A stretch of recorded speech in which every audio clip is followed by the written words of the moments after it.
नौशर Feroze district reporter M Hasan Soomro बिरियासी टी बरसां ॻोठाणनि जो ठारू शाही बिरियासी टी पुलिस जे मुबैना ज़्यादतियुनि ख़िलाफ़ औरतुनि ॿारनि ऐं मर्दनि समेत निटण उस में एहतजाज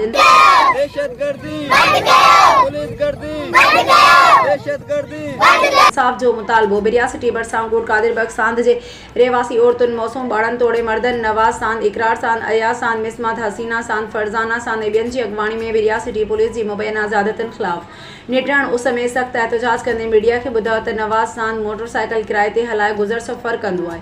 मोटरसाइकिल वरिती जंहिं जा काग़ज़ात पिणु मौजूदु आहिनि। ठारू शाह पुलिस एहलकार शाहिद कलोड़ो ऐं ॿियनि खेसि खंबे वहशियाणो तशदुद करे नामालूम जॻह ते रखी 1 लख रुपए एवज़ छॾे ॾिनो। उन बाद वरी बिरियासी टी पुलिस जी एहलकारनि खेसि खंबे वरितो ऐं सख़्त तशदुद मारकुट बाद खेसि 50,000 रुपयनि एवज़ छॾियो आहे।